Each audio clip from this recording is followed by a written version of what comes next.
और क्या हाल चाल। उम्मीद है बढ़िया होंगे। उम्मीद ही नहीं, पूरा भरोसा भी है। और हम गॉड से प्रेयर करते हैं कि आप सब अच्छा रहे, मस्त रहे, आपकी फैमिली भी ठीक रहे, सारा वातावरण आपके लिए सुगंधित हो, ऑक्सीजन फुल हो। जैसे कि मैंने बराबर हर एक वीडियो में कहा कि दिल्ली के वातावरण तो बहुत ही खराब है, not only for oxygen but it is also for your decision. तो ध्यान रखेंगे। खैर हम लोग तो समझदार हैं, पढ़े लिखे हैं, और आपको तो पता ही एटमॉस्फेयर तो खराब होगा ही सर। जब हम लोग नहीं आगे बढ़ेंगे, कुछ नहीं करेंगे, पढ़ेंगे नहीं, तो शिक्षा की जब तक हवा खराब है तो दिल्ली क्या पूरे भारत की हवा खराब रहेगी। तो हम लोगों की छोटी से प्रयास है कि हम इंडिया को अगर top most city, top most country में पहुंचाना चाहते हैं तो फिर एक ही चीज़ है हमारे पास, दैट इज एजुकेशन। तो चलते हैं हम। आपका स्वागत है हमारे इस यूट्यूब चैनल में। और जो हमने कहा था ये गरीब का चैनल है, तो आप लोग वाचिंग केयरफुली, क्योंकि बहुत ही सावधानी से देखेंगे और मुझे पसंद है, प्यार भी देंगे, क्योंकि मैं आपके फायदे के लिए कई सारे वीडियो ही बनाऊंगा। और मैंने ये देखे वीडियो में कंटेंट देखा जाता है कि आपके लाइक क्या चीज़ है। अगर आपने ढंग से देखा, सही से देखा, दैट मीन्स मुझे पता है आप क्लास में कई बार टीचर के पास टाइम नहीं होता, तो कई बार बच्चों के पास टाइम नहीं होता। समझ रहे हैं आप हम क्या कहना चाहते हैं। यहाँ पर अगर आप केयरफुली देखेंगे तो मुझे पता है आज हम किसका अंत करने वाले हैं, आप देख ही रहे होंगे। Quadratic equation. क्वाड्रेटिक इक्वेशन बच्चों के माइंड में एक जहर सा भर रखा है, और ये समझिए कि वो जहर ऐसा भर रखा कि पता नहीं कब उतरेगा और कब चढ़ेगा, कोई ठीक नहीं। मतलब समझ लीजिए कि नाक में दम कर रखा है। तो आज हम देखिए कितना सिंपलिसिटी। मैं चैलेंज ही नहीं, अभी तो मैथमेटिक्स का मैं तो बहुत बड़ा चैलेंज करता हूँ कि मैथमेटिक्स ना 6 क्लास से और 10th क्लास या 11th क्लास हो या 12th क्लास हो, बहुत ईजी है। Approaching process is difficult into 5th class and below the 5th class, not the 6। मुझे, मैं तो कहा प्रूफ कर दूंगा कि जो 6, 7, 8, 9, 10 की मैथमेटिक्स में जान है ही नहीं। तो चलिए फिलहाल मैं अभी ज़्यादा नहीं बोलूँगा, अभी मैं सिर्फ आपकी कुछ कंटेंट, क्योंकि वीडियो लॉन्ग हो जाएगा। फिलहाल हम मिलेंगे कभी इस पॉइंट ऑफ व्यू के साथ आपके साथ, और फिर हम प्रूफ कर देंगे जो आपके डिजायर है, मैं जरूर बताऊंगा। क्वाड्रेटिक इक्वेशन नाम से क्या फीलिंग होता है? देखिए हिंदी वाले बच्चे इसको बोलते हैं द्विघात समीकरण। जैसे कि आप जानते हैं द्वि मतलब होता है दो, तो हम यहाँ पर अगर बात करें द्विघात, तो सबसे पहले आप जानेंगे घात को इंग्लिश में पावर कहते हैं या एक्सपोनेंट भी कहते हैं। तो आप जरा ध्यान देंगे सर, आराम आराम से। मुझे पता है हमने जीरो से पढ़ना है सर। अगर आप चैनल पे हैं तो आप ये ध्यान रखिएगा, हर एक, ये नहीं है कि आप एक देखें और वीडियो स्किप कर दिए और देखते रहे, फिर आपको कोई फायदा नहीं। चाहे आप ना देखें, लेकिन देखें तो एक एक बात आप देखिए। शॉर्ट में हम पूरी लॉन्ग कट दे देते हैं आपको।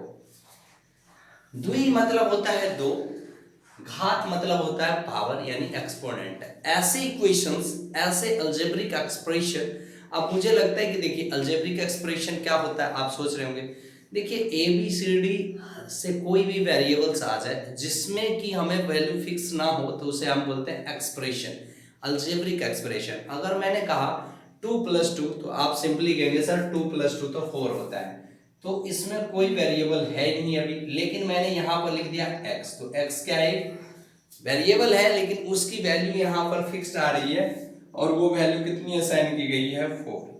तो मुझे पता चल गया, और आपको भी समझ में आ गया होगा कि वेरिएबल क्या होता है। आप पढ़ चुके होंगे। Variable means which values can varies place to place या point to point, that is called variable. तो फिलहाल हम यहाँ पर देखते हैं कि द्विघात समीकरण बड़ी ही सिंपल में कि क्या होगा। तो देखिए अगर कोई भी क्वाड्रेटिक आप एक्सप्रेशन लिख दीजिए, कुछ भी लिख दीजिए। चलिए मैंने लिख दिया x + 5y + 6, right, and 9x + 2y + 4y। चलिए अगर y में है तो आपके बुक में इतनी नहीं होगी, हम तो जीरो से बता रहे हैं ना। बुक पे अगर जाएंगे तो इससे भी इजी मिलेगा। 3x + 4x + 6। यहाँ पर आप एक चीज चेक कर सकते हैं, और भी टर्म्स हो सकता है, जरूरी नहीं है, जैसे कि 3y भी ले सकते हैं, कोई दिक्कत नहीं है। आप देखेंगे कि यहाँ पर जो है पावर अभी सबकी डिग्री जो है 1 है, वेरिएबल्स की डिग्री चेक की जाती है तो 1 ही है। तो इसे हम बोलेंगे लीनियर इक्वेशन। क्या बोलेंगे? Linear equation. लीनियर इक्वेशन का मतलब सिर्फ एक लाइन ड्रॉ करेगा, अगर उसमें वेरिएबल की वैल्यू आप स्केप आउट करेंगे तो तो ये लाइन, लीनियर का मीनिंग क्या हुआ, लाइन, लीनियर इक्वेशन। क्वाड्रेटिक का मतलब क्या हुआ, दो घात वाले, यानी जिसकी पावर क्या होगी, दो।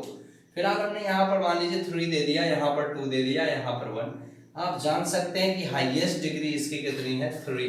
तो ये भी क्वाड्रेटिक रेंज से क्या जा रहा है, बाहर जा रहा है। तो आप सोचेंगे सर क्वाड्रेटिक में कैसा होगा, देखने में कैसा होगा, तो सिंपली हम इसको क्वाड्रेटिक बनाने के लिए कहीं भी 2 लगा देते हैं, और जो बाकी एक्सप्रेशन में जो वेरिएबल्स हैं उनकी वैल्यूज 2 या 2 से छोटा रखते हैं। बट ध्यान रहे नेगेटिव में नहीं जाना चाहिए, ये values are assigning in negative, that समझ ही रहे आप, वो एक्सप्रेशन से क्या हो जाएगा, बाहर हो जाएगा। तो हमने यहाँ लिख दिया 2, यहाँ लिख दिया 1, यहाँ पर लिख दिया 1। सो आप देख सकते हैं ये क्वाड्रेटिक इक्वेशन बन चुका है, क्योंकि इसकी जो हाईएस्ट डिग्री है वो 2 हो गई। आप जानते हैं आप सेम टर्म्स हैं, लाइक टर्म्स कहते हैं, तो इसे जोड़ सकते हैं आप, 7x² plus 3y plus 6, that is called quadratic equation. तो हम बात करेंगे कि क्वाड्रेटिक इक्वेशंस को स्टैंडर्ड फॉर्म में कई बार बोलते हैं कि कैसे लिखे जाते हैं। तो आप पेन और कॉपी लेकर के रेडी रहेंगे, स्टैंडर्ड फॉर्म हम देखते हैं क्वाड्रेटिक इक्वेशंस का कि कैसे लिखेंगे। तो यहाँ से हम करते हैं खत्म और चीज़ों को, क्योंकि मुझे पता है आपका इंतजार है कि सर एक्सरसाइज कब स्टार्ट होगा। बहुत ही जल्द हम एक्सरसाइज पे चले जाएंगे। बस देखिए पहले कंसेप्ट को डील कर लीजिए, फिर एक्सरसाइज। तो आप पेन कॉपी लेके रेडी रहेंगे। देखिए अगर मैंने लिख दिया ax plus by plus c, तो हमने कहा ये तो हमारा लीनियर इक्वेशन। क्योंकि आपको मैं लीनियर बार बार इसलिए बता रहा हूँ क्योंकि आपको क्वाड्रेटिक पहचानना भी है, which of the following is quadratic. तो आपको ये क्वेश्चंस आएगा अभी एक्सरसाइज में, तो आपको बड़ी आसानी से पता चल जाएगा। इनकी जो डिग्री है जस्ट 1, दैट इज लीनियर। अब अगर क्वाड्रेटिक की बात करें, ax² plus bx plus c that is equal to 0, तो ये क्वाड्रेटिक इक्वेशन है, तो हमने इसको लिख दिया क्वाड्रेटिक इक्वेशन। अब आप जरा समझेंगे, जरूरी नहीं है कि यहाँ पर a b c he terms की जाए, लेकिन हम लोग ज्यादातर बातें बुक से करते हैं, क्योंकि बुक में जो राइटर देता है उस प्रोस्पेक्टस को हमें फॉलो करना होता है, ताकि स्टूडेंट को थोड़ा सा इजी रहे समझने में। तो मैं यहाँ बात करूँ तो a कॉफिशिएंट है x² का, b कॉफिशिएंट है x का, और c कॉफिशिएंट है कांस्टेंट का। c बोले तो x की पावर 0। तो देख सकते हैं 0 1 2, इस तरीके से ये क्वाड्रेटिक अरेंज है। तो बच्चों सबसे पहले तो आपको पूछेगा कि कॉफिशिएंट बताइए आप, यानी a b c की वैल्यू बताइए। तो a की वैल्यू हमेशा असाइन करेंगे x²। आराम से सुन लीजिए, बिल्कुल 0 से, कोई जरूरी नहीं है उतावला होने का। आप थोड़ा ही देर पढ़े, मैंने ये नहीं कहा कि बहुत पढ़ने की लोड होती है, बस थोड़ा पढ़े, लेकिन बड़े ध्यान से पढ़े, बहुत समझ के पढ़े, मेरी यही अपील रहती है। वैसे यूट्यूब पे देखिए बहुत चैनल पे लोग पढ़ाते, लेकिन मेरा कोई मकसद ऐसा नहीं था, लेकिन देखा कि चलो भाई थोड़ा सा वेरिएंट हो रहा है तो कर दे। x² की जब भी टर्म करेंगे कॉफिशिएंट, तो हम स्टैंडर्ड फॉर्म में a ही लेते हैं। x की कॉफिशिएंट यानी सिंगल जो डिग्री होगी उसकी कॉफिशिएंट को भी टर्म्स करेंगे, और जिसकी डिग्री 0 होगी उसकी कॉफिशिएंट को हम से टर्म करेंगे। तो चलिए फिलहाल मुझे पक्का उम्मीद है कि आप समझ गए होंगे, this is the standard quadratic form. मैं अब बात करता हूं यहाँ पर एक बार, एक एग्जाम्पल से ज्यादा सॉल्व होती चीजें। मैंने लिख दिया 3x² प्लस 4x प्लस 6। बच्चों आपको लिखनी है a b और c की वैल्यू। तो आप जस्ट देख सकते हैं x² यानी 3, x यानी 4, c यानी 6। तो ये हो गया हमारा कॉफिशिएंट। तो हम सिमिलरली ऐसे ही और भी इक्वेशंस ले सकते हैं और देख सकते हैं 9x plus 6x² minus 2 is equal to 0। Just this is standard में है या नहीं पहले देखेंगे। तो देखेंगे यहाँ पर जो x² वाला है वो बाद में आया, पहले x आ गया। तो आप चाहे तो स्टैंडर्ड फॉर्म में पहले लिख दें और फिर इसकी जो कॉफिशिएंट है उनको आप यहाँ पर डाल दें। तो हम a की वैल्यूज कितनी आ रही है 6, b की वैल्यूज कितनी आ रही है 9, और c की वैल्यू कितनी आ रही है -2। तो बच्चों आपने, मुझे पूरा उम्मीद है बहुत आपने तुरंत इसकी जो है कॉफिशिएंट को तुरंत आप निकाल सकते हैं, कोई बड़ा लफड़ा नहीं है। ध्यान एक ही बात रखना है जो कंसेप्ट है, बाकी कुछ नहीं, ध्यान रखना है कि x² जहां भी होगा उसको a टर्म्स करेंगे। कॉफिशिएंट क्या होता है, बहुत बच्चों को अभी भी ये होगा सर कि कॉफिशिएंट की तो समझ में नहीं आती, गुणांक बोलते हैं हिंदी वाले बच्चे, उसको बोलते हैं गुणांक का अंक। तो गुना का अंक, जैसे मुझे बोला गया x² का गुना का अंक क्या है, तो सर x² का 3 है। x का गुना का अंक क्या है, तो सर 4 है। अगर सर x नॉट यानी कांस्टेंट टर्म है, मतलब x है ही नहीं, तो उसके गुना का अंक क्या है सर 6 है। मुझे पूरा उम्मीद है आप समझ गए होंगे। तो चलिए right on, if you want to but time is less, so you have to keep S keep out, और जल्दी जल्दी करेंगे। चलिए, तो हम आप देख लिए क्वाड्रेटिक इक्वेशन का फॉर्म कैसा होगा। तो आगे और भी बात पहले कर लेते हैं कंसेप्ट की, फिर एक्सरसाइज स्टार्ट करते हैं। देखिए, अब क्वाड्रेटिक कई बार तो चीजें हमें दे रही होगी, लेकिन कई बार क्वाड्रेटिक हमें बनाने के लिए होगी। क्वेश्चन इज सिंपल, सॉल्विंग देख लेंगे। क्वाड्रेटिक एक बार फॉर्मिंग करना पड़ेगा, एक बार क्वाड्रेटिक फॉर्म होगा। आपको क्वाड्रेटिक को जस्ट समझ ही रहे हैं, उसकी रूट्स निकालने होंगे, कई बार रूट्स गिवन होगा, रूट्स से आपको क्वाड्रेटिक इक्वेशन बनाना होगा। तो सबसे पहले हम अब देखते हैं कि क्वाड्रेटिक के अगर सर रूट बूट क्या होता है वो तो बाद में, लेकिन फॉर्म क्या होता है, ये पैदाइश क्यों है क्वाड्रेटिक आखिर हमारे लाइफ में। क्योंकि बच्चों को ये काफी जो है परेशानी रहती है स्टडी को लेकर के, कि सर ये जो जितने भी चीजें हम इम्प्लीमेंट कर रहे हैं, मैथ हो या साइंस हो या ज्योग्राफी हो या एसएसटी, तो हमारे लाइफ में क्या इंपॉर्टेंस रखता है। तो बहुत बढ़िया आपका क्वेश्चन, कोई गलत नहीं है, लेकिन कई टीचर इनको टाल देते हैं, बच्चों को बोलते हैं कि तुम्हारा यही टारगेटिंग है, ऐसा कोई बात नहीं है। तो बच्चों जरा देखेंगे क्या है, अगर आप किसी एक फील्ड की बात कर लीजिए, यानी खेत की बात कर लेते, तो फील्ड में कुछ लेंथ होगी और कुछ ब्रेथ होगी।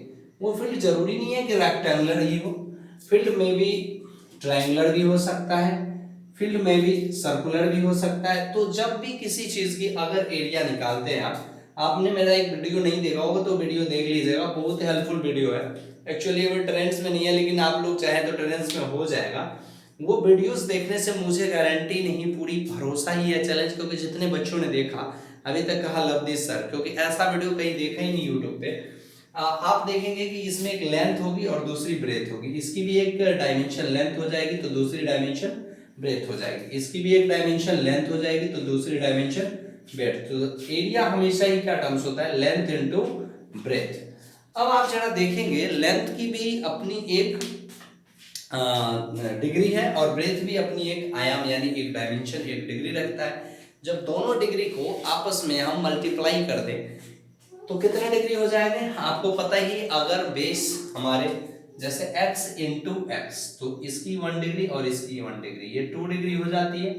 बच्चों बस यही समझना है, यही समझना है कि एक्स स्क्वायर की पैदाइश कैसे हुई है। हमने कहा कि ये भी x है और ये भी क्या है, x है, तो सिंपली एक्स स्क्वायर पढ़ेंगे, यानी ऐसे फील्ड जिनकी लेंथ और ब्रेथ दोनों क्या है, सेम है, तो उसे आप एक्स स्क्वायर टर्म्स करते हैं ना। आप ही बोलिए मुझे, वर्ग का क्षेत्रफल आप क्या बोलते हैं, लेंथ इनटू ब्रेथ, यानी लंबाई भी बराबर है और चौड़ाई भी बराबर, तो x into x, x square. तो आप देख ही सकते हैं कि फॉर्मूले में अभी हमने एक इक्वेशंस लिखा था, X square A X square plus B X plus C that is equal to 0। तो यहाँ पर जो एक्स स्क्वायर है उसकी जो ओरिजिनेशंस है वो यहीं से हुआ है, यहीं से हुआ। आप जस्ट समझेंगे क्योंकि हम पूरी एनसीईआरटी की खोल बता रहे हैं। अगर आप एनसीईआरटी की खोल समझिए ना, बहुत टीचर कहते हैं ये बुक पढ़िए वो बुक पढ़िए, कुछ भी मत पढ़िए आप, एनसीईआरटी तो पहले समझते नहीं सर, पहले एनसीईआरटी बच्चों को समझा दीजिए। सर जिस दिन आप लोग एक्टिव हो गए ना, गवर्नमेंट के टीचर हो या प्राइवेट के अच्छे से, तो मुझे पता है खराब से खराब बच्चे भी बढ़िया पढ़ने लग जाएंगे। लेकिन सर फॉल्ट आप लोगों में है, वो मानिए, एक्सेप्ट कीजिए और उसको इम्प्रूवमेंट भी कीजिए। हमने कहा कि सर इसमें हमने कुछ यूनिट्स बढ़ा दी, यानी यहाँ पर इसमें बढ़ाने का मीनिंग्स है इधर बढ़ाएंगे, यस सर। अगर कुछ यूनिट्स बढ़ा दिया, सपोज कीजिए मैंने ए बढ़ा दी, लेकिन इसमें तो कुछ भी रिक्वायर्ड नहीं हुई, हमने वैसे ही रखा, तो आप इसको क्या लिखेंगे सर, सर लिखेंगे x प्लस ए, बिल्कुल लिखेंगे। और फिर भी इसको अगर मल्टीप्लाई करेंगे तो ये देखेंगे एरिया कैसे बना, आफ्टर इंक्रीजिंग ए, एरिया देखते हैं x into X plus A, this is the breadth and this is the length, so what is this, X square plus A X plus, constant term है ही नहीं तो इज इक्वल टू सीधा क्या लिखना पड़ेगा, 0। देखिए यहाँ पर हमने a ले लिया तो वो एक कोफिशिएंट है, आप ये मत सोचिएगा कि a हम एक्स स्क्वायर की जगह a लिख दें, ऐसी कोई बात नहीं। हम चाहे तो यहाँ कोई न्यूमेरिक्स फिट कर देते, जैसे 2 फिट कर सकते हैं, राइट। तो ये भी एक क्वाड्रेटिक है, जब भी दो वेरिएबल को अगर आप डायरेक्ट मल्टीप्लाई करेंगे तो क्वाड्रेटिक टर्म होगा, तो ऐसे आप ध्यान में रखें, ठीक है। आप चाहे तो एक बार वीडियो को पॉज आउट करके और फिर राइट डाउन कर सकते हैं, क्योंकि मैंने बोला ही ये काफी इंपॉर्टेंट सेशन होने वाला है। जो बच्चे क्वाड्रेटिक से कतराते हैं वो तहलका न बता दे, क्वाड्रेटिक की खून न निकाल दे, तो आप मुझे बताना। चलिए, तो फिर मुझे उम्मीद है आपने उतार लिया होगा और समझ रहे होंगे लाइन बाय लाइन, हम एक ही कंसेप्ट में पूरा उतारूंगा। तो आइए अब देखते हैं कि क्वाड्रेटिक का रूट्स और सॉल्यूशन दोनों डिफरेंट टर्म्स है, तो मैंने यहाँ पर रूट्स ऑफ क्वाड्रेटिक इक्वेशन देखते हैं क्या होगा। कंसेप्ट आप राइट डाउन करते रहिएगा, सवाल में 3 से 4 सेकंड में ही फाड़ूंगा, ये ध्यान रखना। रूट्स ऑफ क्वाड्रेटिक इक्वेशन मतलब एक रूट्स अगर x है, दूसरे रूट्स भी x है, तो सिमिलर लग रहा है, बट हम इसको टर्म्स कर सकते हैं अल्फा, जो कि आपके बुक में है, और दूसरा क्या कर सकते हैं बीटा। अल्फा और बीटा से हम इसको टर्म्स करेंगे। आप जरा ध्यान रखेंगे, इसकी वैल्यूज यानी x की 2 वैल्यूज पॉसिबल होगी जो कि उनको सेटिस्फाइड करेगा उस इक्वेशन को, इसीलिए इसका नाम क्वाड्रेटिक है। तो आइए, अगर हमने लिख दिया x square minus 4 is equal to 0, तो आप ये थोड़ी सिंपल क्वाड्रेटिक इक्वेशन है, इस पे जरा फोकस करें कि कैसे होगी इसकी। आप पहले सॉल्यूशन खुद निकालिए, वीडियो पॉज करके सॉल्यूशन खुद निकालिए। तो आप कहेंगे सर x की जगह जो पॉसिबिलिटी है वो क्या हो सकती है, तो x is equal to root under 4, और जो x की वैल्यू है वो प्लस 2b एक्सेप्ट हो रहा है और माइनस 2b, तो इसी को टर्म्स कर देते हैं अल्फा और इसको टर्म्स कर देते हैं बीटा। आपको समझ में आए अल्फा बीटा वाला खेल क्या था? बहुत बच्चे नाम सुन के डर जाते हैं, डरने की कोई बात नहीं, अल्फा और बीटा बस नोमेनक्लेचर है, इनसे आपको कोई सस्पेंस में जाने की जरूरत नहीं। बहुत बच्चे सोचते हैं ये नए नए टर्म्स कहाँ से आ गए, तो यहाँ पर आपको सिर्फ ध्यान देना है बच्चों। चलिए तो फिर देखें, अल्फा बीटा आपके माइंड में फिट हो गया ना, दोनों एक्स की ऐसी पोजीशन जो कि दोनों वैल्यू आप रखेंगे तो रूट्स ऑफ क्वाड्रेटिक इक्वेशन निकल जाएगा।